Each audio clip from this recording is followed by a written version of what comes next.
What up, what up, what up? Welcome into another edition of Green with Envy. As always, this is your boy Will Weir checking in. How you doing? How you living? Joining me today, as he does each and every time, my best friend, co-host, and the coach of our podcast, the one and only Greg Markis. How are you doing on this Sunday morning as we record, my friend? I am hungover. How about you, man? I haven't had, I don't know, I think I had like 7 or 8 beers yesterday. I haven't had 7 or 8 beers in a while, so I'm definitely feeling it, brother. I'm a little tired. I mean, more so just as a little context. Greg and I have one of our best friends here in Austin, Texas, that's making the reverse pilgrimage back to Boston coming up here this next week. So doing a little celebrating of his time here in Austin. So part of that was doing, and as you've heard us talk about here when we get into our weather segments with Adam, it gets very hot down here in Austin, Texas. If you're not aware, so as part of his goal yesterday was to do kind of a walking bar crawl, if you will. And I decided to go along for half of it. This loop that he decided to do is about 12 miles. I did about 6 of them. My feet hurt. I'm tired. I'm not necessarily hungover. I was very drained because I joined at probably the peak of the heat. Luckily, this trail does have a considerable amount of shade, so it wasn't as bad heat wise as I anticipated. But yeah, it was a day. So we're getting through it. But you I know was what? surprised, bro. I was surprised that you joined as early in that as you did. I played it smart. I played it safe. I understood my limits as a human being. I have about a 3 to 4 hour social battery, regardless of what the situation is. So I was like, all right, I'm showing up to the last spot and I'm going to let it roll over to the after party. Mhm. I'm going to cut myself off at 4 hours and head home. When I got there and I saw that you had been there since noon and it was 5 o'clock by the time that I got there, I was like, man, this dude is something special here. Well, I'm an energizer bunny when it comes to like being social, like especially if it's in a very casual situation like that. Part of my thinking was like, so I did some cardio at the gym on Friday, and I was like, I want to kind of keep. I kind of slipped a little bit lately with like keeping my like cardio and just really just working out. So I was like, all right, I What's got the to off find a season, way. bro? Men's league's over. I know, but I also missed that last game, so I have a little bit of like I got to be ready for next year because I feel like we've been slipping. We've been slipping in the men's league when it comes playoff time. We've been pulling some Celtics. You know what Yeah. I mean? We had the 1 seed, we had the 2 seed the year before, and we slipped up both years in the semifinals. Didn't even make it to the finals. So I feel like I want to get back to getting in a little bit better rhythm again of like working out. And I'd gone to Puerto Rico, and it's just been like an up and down schedule. So to get something consistent, so I was like, you know what, I'm just gonna make this my workout for the day. This is gonna be my workout, but my feet do the dogs are barking today. My feet are a little sore. I can't imagine how our guy is who did the full loop from 9 a.m. to 5 p.m. That is some heroic tales, but not to bore everybody with the with our plans with a friend that they don't really know. He's a friend of the podcast, Ted Barry. Shout out to our guy. Let's get into some Celtic talk here, Greg, because earlier in the week, Adam and I had to record 2 podcasts to cover one trade, which was really 2 trades, and ended up being the exodus of Marcus Smart. Now, Adam and I basically did this within, I don't know, 12 to 14 hours of each other That was because tough. because we recorded and then almost immediately after or several hours later, it all fell apart, was redone, and turned into a much, much larger conversation. So let's start here because we haven't gotten your thoughts yet, and you start wherever you want to here, whether you want to start with Porzingis in Boston, and we're obviously going to get to on this show today. We're going to get into some of our favorite memories of Marcus Smart. Greg has a top 5 list that I'm going to react to and add in my own thoughts on. But let's start there, Greg. What were your thoughts as the trade happened, didn't happen, and then was completed? Well, this is a very emotional week for me. I'm losing our guy, Ted Barry. He's moving back to Boston. And then one of my favorite players in Boston Celtic history, Marcus Smart, has been traded to the Memphis Grizzlies, which does mean that he's geographically closer to us because Memphis Sure. is about a 10-hour drive. So if we ever want to go see Marcus, we can. And now he is in the Western Conference. So he probably going to play the Spurs a little bit more. He'll be coming to Texas a little bit more. So there's a chance that we'll be able to still see Marcus. And just like in general, Marcus being closer to his hometown of Dallas, I think is cool for him. Like if he's gonna be traded anywhere, I feel like the Celtics set him up in a good position. But to your question of Real how was quick, I it's a feeling? perfect match. Like Marcus Smart to the Memphis culture. And it's funny, who else was a really good Celtic that turned out to be a really good fit for Memphis culture? It was Tony Allen, Also from Oklahoma State.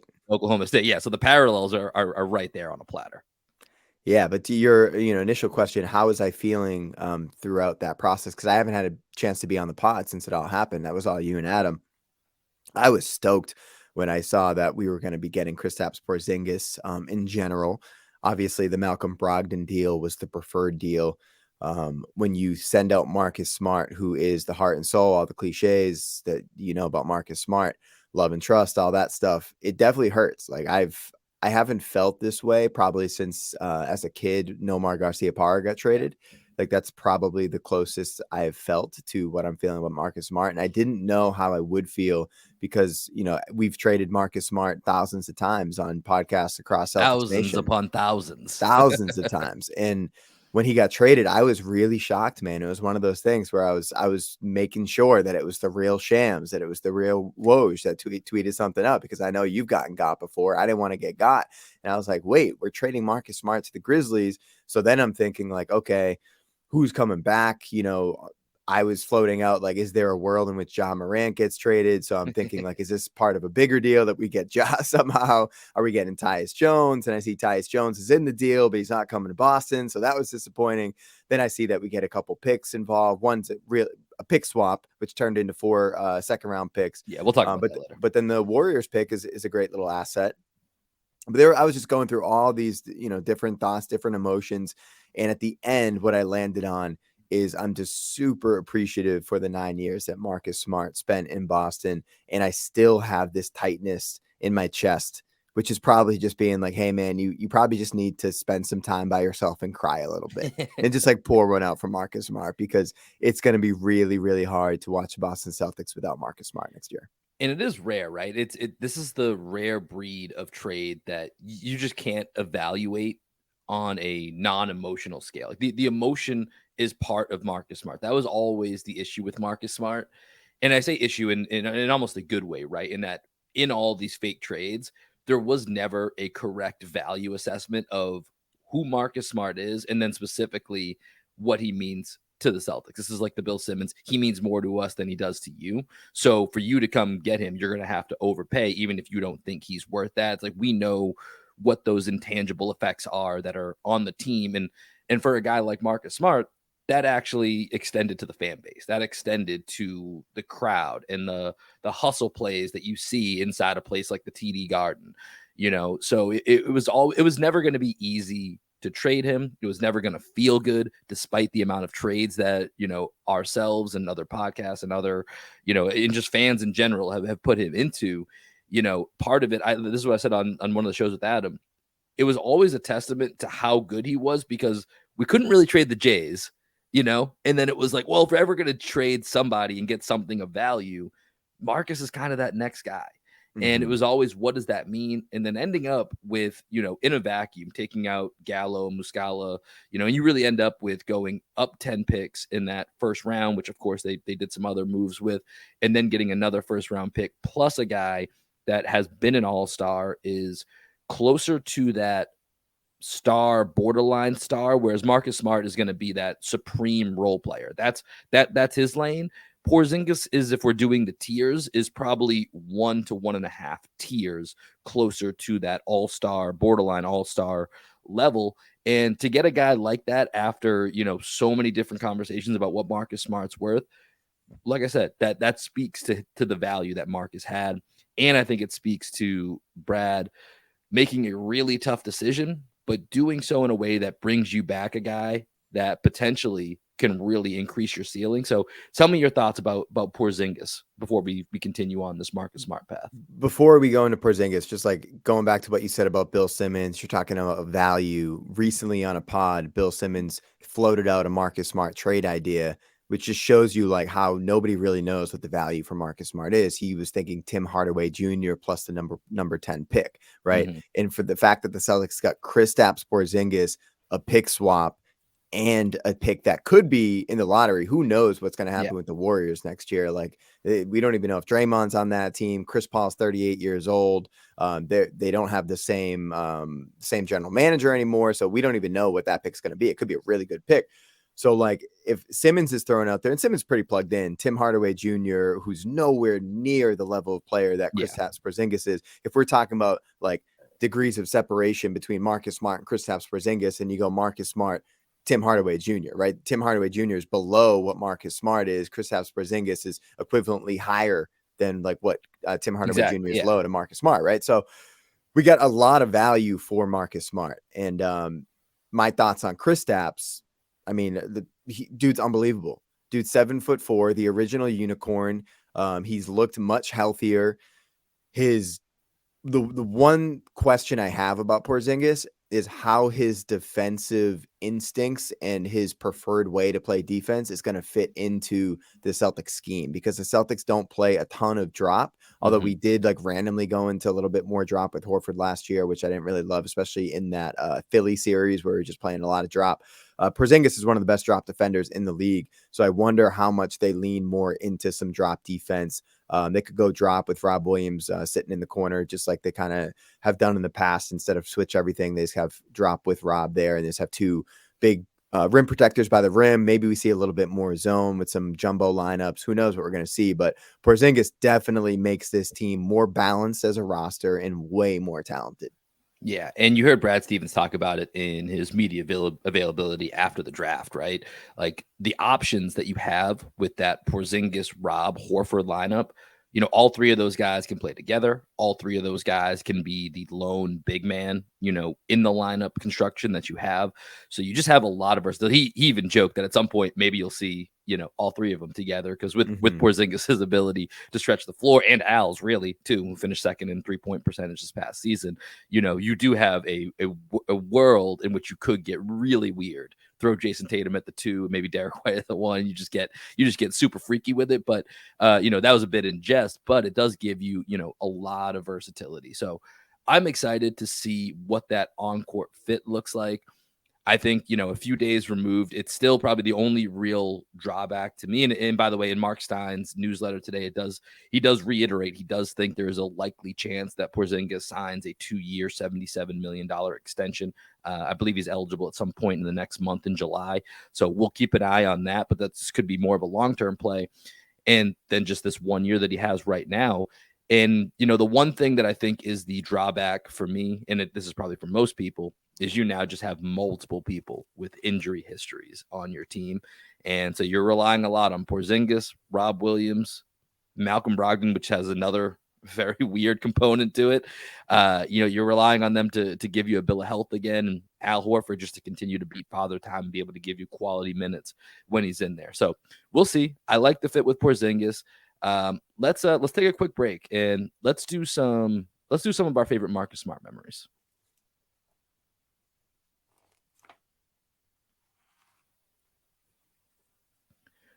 All right, Greg. So Marcus Smart, it is a sad farewell. He put out his thank you note to, you know, his notes app message to the Boston Celtics fans the other day.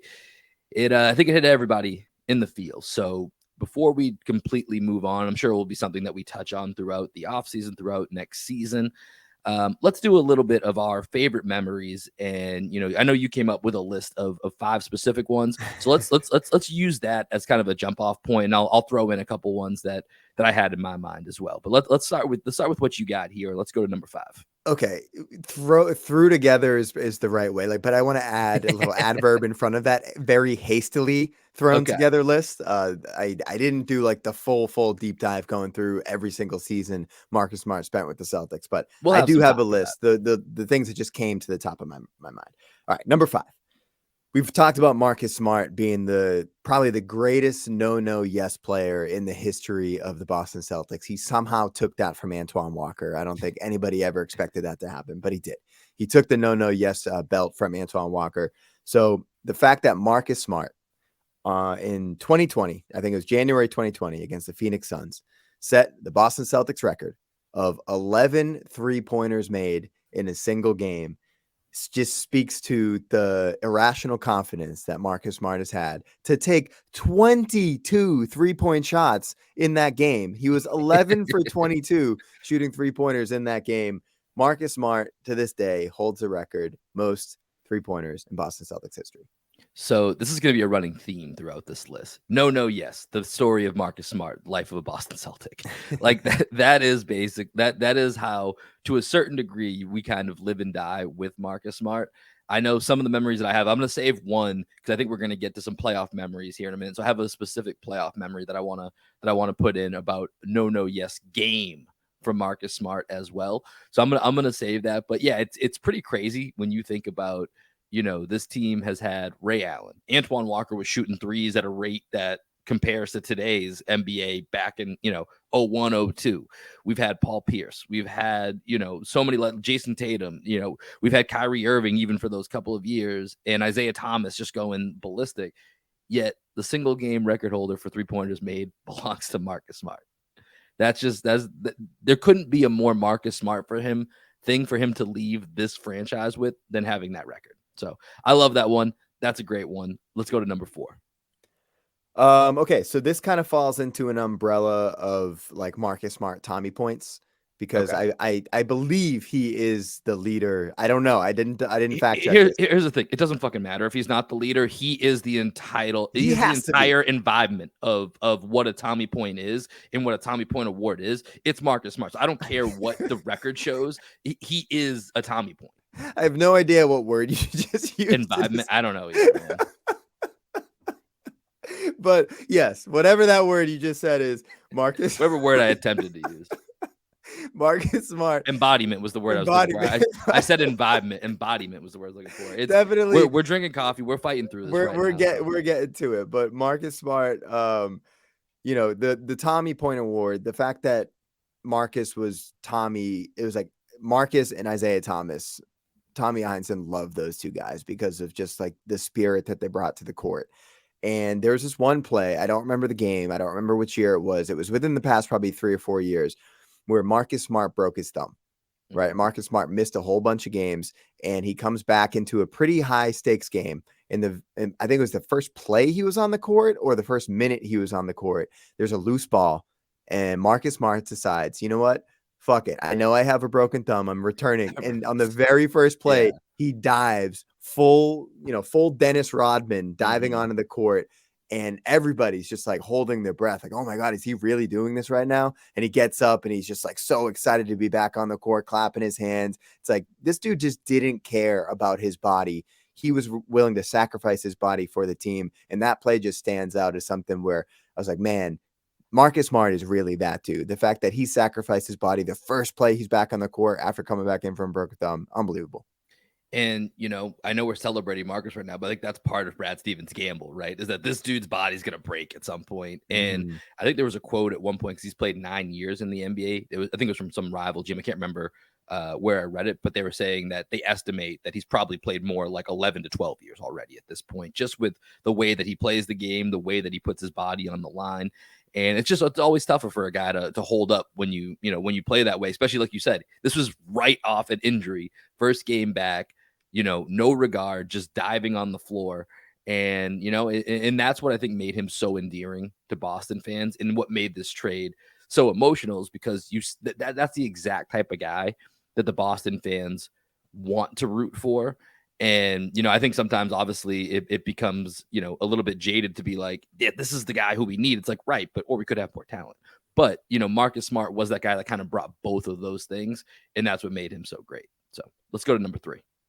Okay. Continuing with the Marcus Smart type of plays, right? This is a clip that has been circulating around the internet since Marcus Smart got traded. It's one of the most popular, most shared clips probably in Celtics Nation, the James Harden game, where in Boston, Celtics are down late in the game. Marcus Smart decides he's going to pick up James Harden full court and on consecutive plays draws offensive fouls before the ball has even been inbounded. And you just see James Harden just like looking around with doing the Tim Duncan, Manu Ginobili Spurs thing that they all do. Yeah. He's just like, what's happening right now? How are the refs falling for this? Because the first one, probably an offensive foul. The second one, complete flop. Marcus Smart completely flops and Oh, just bears. it was Markis baiting the ref, the crowd. Just it was he probably should have won an Oscar for it. Well, my favorite part about that is that you can see the ref got caught up in the human element of that and the emotion. And his charge call on the second one is Yeah. probably the most demonstrative charge call in the history of the NBA, where he just knows that like this is his moment. The crowd is gonna go fucking nuts after he calls this charge. The fact that Marcus was able to influence the ref in Yeah. that moment, it was just so great. And then it just pans to Chris Paul, and he's just like he's He was got just this little laughing in the smirk corner, on right? his face, Yeah. like, "Are you serious right now? We're gonna lose this game because this dude just baited the ref and James Harden into getting 2 straight offensive fouls." Unbelievable moment. I've literally to this day I've never seen anything like that. Like two possessions where the ball's never inbounded. And this is, remember, we always talk about this being a stars league. This was at the peak of James Harden being basically a no doubt top 5 MVP candidate versus Marcus Smart. This is pre-defensive player of the year Marcus Smart, a guy with obviously a stingy defensive reputation, but the fact that he got back-to-back calls against an MVP like that, I mean, that just that leads to his gamesmanship, right? And that's something I think I'm gonna miss, because there were definitely times where it could be like, all right, Marcus, let's I don't think we necessarily need it. But once again, this is the no yes. This is the yes. This is the yes where it works, and it won you a game in Boston against a team that you probably weren't supposed to beat at that time. And it's because of Marcus Smart. He's really hard to define. He's undefinable. And that was also one of the moments that I was thinking of today as we were going to do this, that immediately when I think of Marcus Smart's time in Boston, that particular game jumps to the forefront. Okay, now I'm just like remembering all of the Marcus Smart moments, and I'm going to pivot away from my list, and we might even go beyond 5 here. Let's go. So I forget which year it is, but just for a little bit of context, Paul Millsap is still that dude. I think Thought it's about on the this. Hawks, Yep. right? And at one point, Brad Stevens decides Paul Millsap is killing us right now. Who am I going to go to put out the fire? And he decides to call on his 6'2.5", 6'3" point guard to guard Paul Millsap, who is just cooking the Celtics in that series. And Marcus, I don't think Marcus did a very good job on Millsap, because Millsap was really like that dude at that time. But the fact that Marcus battled with him, and the fact that Brad Stevens was like, you know what, Marcus Smart, you're covering Paul Millsap. You're the only person that I trust to be as physical as we need to be right now with Millsap. And he put Marcus Smart on Paul Millsap. I think it was in the playoffs. It was in the playoffs. Yeah. Yeah, I forget the exact. I think it might have been that the year we played the Hawks, the first round. I think the Hawks won that series, but it was Millsap had like a 47-point game, or when just went ballistic. I think we threw everything at him and had absolutely nothing left. And I think the game might have went to overtime, if I'm remembering correctly. And the only chance that we had was putting Marcus Smart. And it made me think of, especially with this trade, one of my favorite little Marcus Smart things was, specifically more so when Porzingis was on the Knicks, is he would go into spells where we didn't know what to do with him either. And at times Brad would say, Marcus, I just know you're going to be a pest. And he would ask him to guard 7'3" Kristaps Porzingis. And, this is kind of the origin story of Big Ball One, right? Where Marcus, I'm going to miss Big Ball One. Right? Big Ball One's great. No more Big Ball One. And, this is where he not necessarily that he was going to shut down everybody 1 through 5, but there wasn't a guy, other than maybe like an Embiid type. And even then, I'd rather him than many other guards that could end up on a mismatch with a guy like Embiid or Giannis, that regardless of what position you put him in, he's going to fight. And if you're going to put him against guys like Millsap, who are, 6'8", 6'9", Porzingis 7'3", who want to, try and live on the perimeter, he is going to make their life a living hell. Even if they succeed, it's not going to be easy. And that was one of the greatest things about Marcus Smart, is nothing was ever going to be easy against him. Even when he was at a disadvantage, he was going to find a way to make it as hard for you as possible to succeed at your job. Yeah, and I mean, thinking of another behemoth unicorn in the league that he's been entrusted to cover. Sometimes he covers Giannis Antetokounmpo, and his like little rivalry that he has with Giannis. The fact that Giannis like really cannot stand Marcus Smart, as there's that one hilarious clip of, I think, Giannis like mouthing like, I can't fucking stand that guy. With Marcus, he's not the best player on the team. right? That goes to Jason Tatum. Jaylen Brown's a better player than him as well. But the fact that he was able to get in the head of somebody like Giannis Antetokounmpo, and that everybody on the court knew like they had to be aware of where Marcus Smart is at all times, that's something the Celtics really gonna miss. And I don't know who the other guy's gonna be. If Grant is also gone, like he was kind of like trying to fill that role a little bit last year. So with Marcus being gone now, this is going to be interesting. But that's probably like one of the things about Marcus Smart that I'm going to remember, not specific moments, but how he was always willing to get under the skin of the opposing team's best player, and especially if they were a bigger player than he is, because Marcus Smart knew that he's like, you know what, I might be a smaller dog, but I got a bigger heart, and like, let's go bite for bite and see what happens.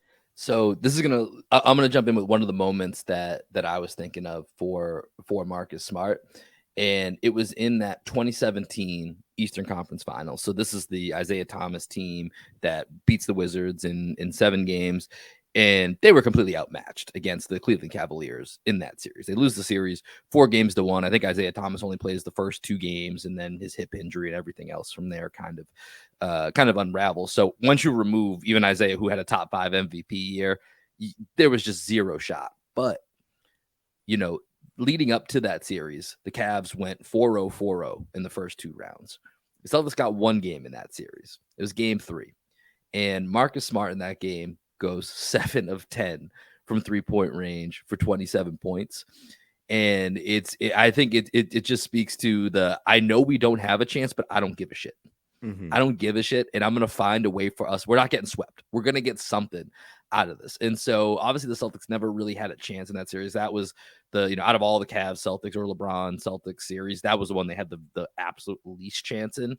But the fact that Marcus found a way to get 1 game, when you look at LeBron going through DeRozan, Lowry, Oladipo, maybe that was the Paul George, I think even Pacers, and none of those stars could get 1 game from LeBron, Kyrie, and Kevin Love. And Marcus Smart, somehow, some way, he got it done to get 1 game. And I think it just speaks to the Marcus of, no matter what situation I'm in, I'm going to give you everything I have. And I might not win every time, but sometimes, you know what, I'm going to find a way to get it done. And this one, listen, Amir Johnson was the starting center in that game. So I'm looking at the box score right now. That's kind of where we were at with this team. Jonas Jerebko was was playing 13 minutes off the bench. Like, this is not a good team. This was not a good team, and Marcus Smart found a way to get it done. So just another playoff yes moment from Marcus Smart. Let's take our final break, and then I know we had a plan for this pod, but I'm just enjoying talking about Marcus Smart moments, so let's just keep it rolling with that.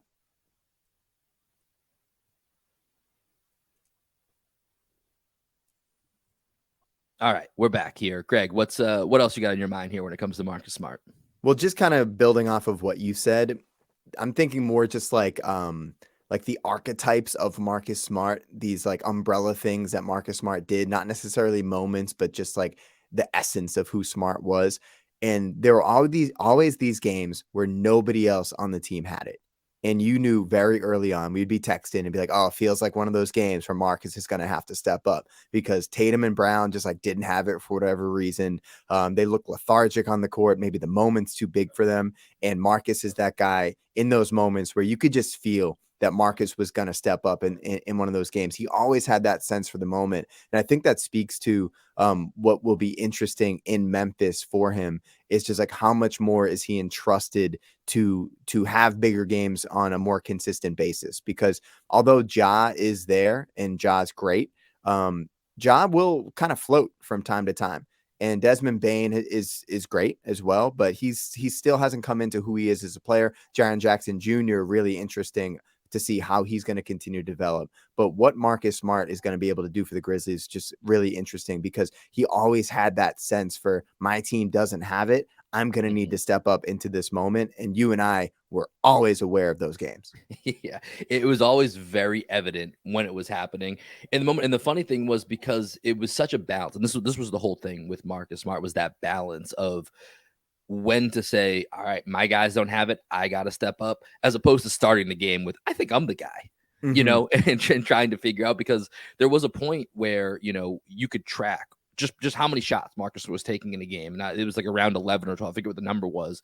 And it was like below 11, Celtics win like 70 to 80% of those games. If he's shooting over 12, they were below 500 team.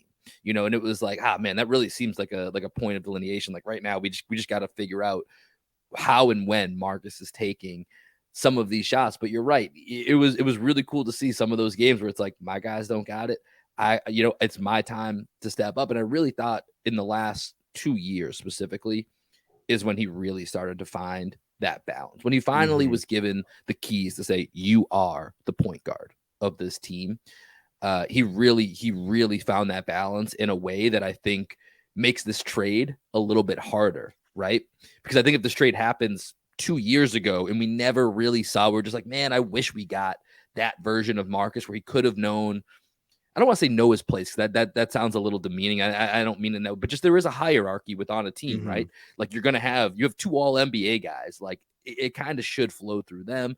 And then you have, whether it's Brogdon or Horford, whoever, for these they're very specific roles with their spacing. And so Markis, you kind of have to be the guy that picks and chooses when do you need to step up? When do you need to go get that shot? And over the last 2 years, he really found a much, much better rhythm with when to do that and when not to do that. And because we did get to see that mixed with him obviously winning Defensive Player of the Year, last year the Celtics getting to the NBA Finals, this year falling short despite getting to Game 7 of the Eastern Conference Finals, it just makes it that much harder because we saw the fully realized version of what we always wanted for so long, got it, and now it's gone.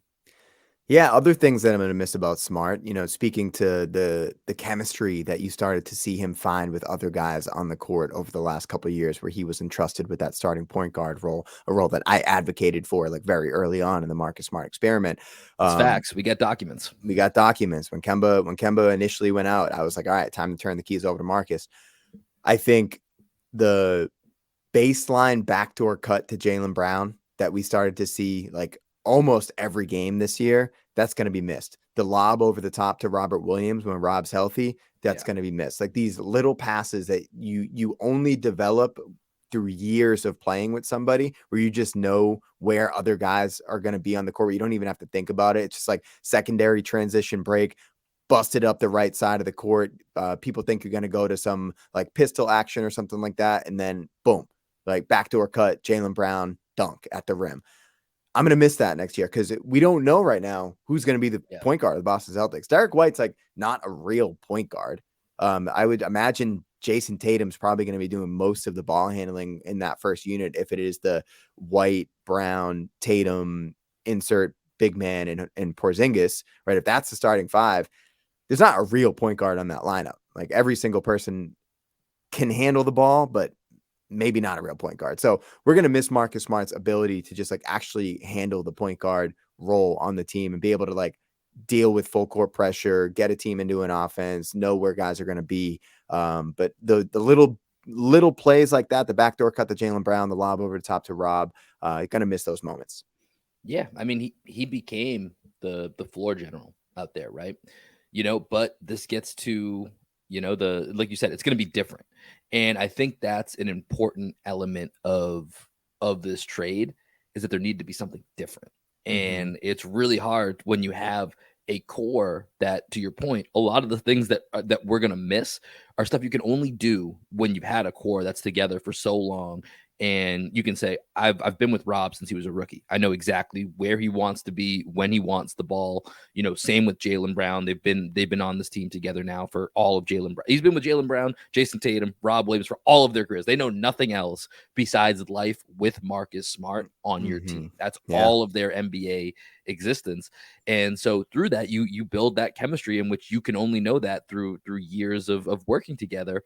But now that we have something different, what's that going to look like? I would say I think Derek White does have a little bit more point guard in him than I think we've seen. And I'm going to be interested to see with this elevated role what that looks like.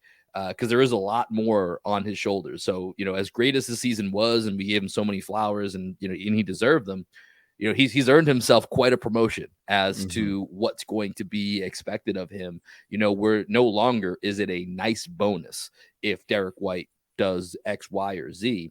It's going to be cool. He did the silent stuff. We need the loud stuff sometimes too, where it's going to be more expected across that box score. And so with Markis gone, there's definitely, a hole in this team as far as what to expect night in, night out. Just some other Marcus Smart memories that I'm kind of thinking of right now. You and I were talking about this before we hopped on. That bubble series against the Raptors, that was probably individually maybe his best series as a player. But it was magnum opus. That's yeah, what I think that's the it. right. Yeah, who knows, man? You're asking me. I just said the word imbibiate or imbibement. Imbibement. Yeah, you're asking me as if I should be the one who should know on this podcast. But yeah, I mean, I just think about that series, man. And we were talking about. Did we definitively decide it was game 2 in which he hit 6 threes in the fourth quarter? Another one of these, this is about the third or fourth time we've talked about a no yes moment that ended on a yes, that ended in, and Marcus Smart could get hot from 3, man. It's wild, man. Cause his shot, it's actually, it's funny because we'll talk about the draft here briefly in a second, but I went back and I watched his, when he got drafted by the Celtics. And they talked about like what were the benefits of Marcus Smart or what the pros and cons were. And all of them still kind of are true. It was basically you're getting a dog on defense. This guy is not afraid to guard anybody. He's going to be, he's going to be the energy for your team. The one weakness is that his shot comes and goes. And it still happens. It's improved. But I always thought that his shot looked good. And then when it goes in and once again, because we knew Marcus Smart so well for almost a decade in their lives, the type of shots he took, I feel like you and I could sit there and before he released it, we had probably about a 75 to 80% chance of guessing if it was going in or not. Just based on the release, that the flow, the area of the court that he was taking it, it almost felt like Rondo back in the day with some of the moves that he would make. We just knew it was coming before it even happened. Yeah. And one more thing with the Marcus versus the Raptors series, because we do have to wrap here. We have a bus leaving very soon. So I don't know if you saw the update, but that's going to be at 10 o'clock, Will, and it's 9:20. Okay. So we gotta wrap here. So last Marcus moment. Game 6 against the Raptors, right? Raptors end up forcing a game 7. Norm Powell gets out on a fast break. Marcus's hips are not aligned properly, and Powell finishes over Marcus Smart to pretty much seal the game. It was a really big moment. Yep. Game 7, Marcus has the exact same situation, learns from his mistake, blocks Norm Powell at the rim to save the series and to send the Celtics off to, I think it was the Eastern Conference Finals at that point. Maybe it was the semifinals. No, that was Eastern Conference Finals. Yeah. And like to learn from his mistake game to game, to have that exact situation back and to make the correct adjustment and block a very athletic Norm Powell at the rim. That was one of my favorite Marcus moments, and we could do 3 more podcasts about all the great Marcus. And we'll hit on some more because, like you said, we're doing this basically with what are the top things that came to our mind, and as you can see, it's avalanching down into a much longer farewell. The bottom line of this is Marcus Smart will be missed. I think it's exciting to think about this new version of the Celtics. I'm sure we'll have obviously a lot to talk about as we go throughout the offseason, but Marcus Smart, he is a Celtic through and through. He is the embodiment of the Tommy Point, and he will be sorely missed. I do wish him well in Memphis. I like the Memphis team until they took kind of a heel turn. Been kind of a fan favorite, so we'll see what that does. Maybe Marcus is the adult that they needed, and I think it's a really good fit. So this is our farewell for now for Marcus Smart. We'll touch on it more later, but we're gonna wrap this pod here. This is gonna be the full Marcus Smart episode. We appreciate all you guys for tuning in along with us here. We're going to have more for you later in the week from myself, from Greg. We'll have Adam Taylor jumping in here. We'll talk a little bit about the most recent draft pick with the Celtics, Jordan Walsh, as well as we'll hit some other topics from around the NBA as free agency. It's coming up right around the corner, so plenty for us to get into, but that's going to do it for this episode of Green with Envy. Any final thoughts, Greg? And then let us know what we're going to hear on the way out. Love and trust for always, forever. Love and trust always and forever. Hey man, I couldn't get through the intro the other day. It's bound to happen. This is what Marcus Smart does. He makes you emotional. You can't get through your words. It happens. Love and trust, Marcus Smart. We salute.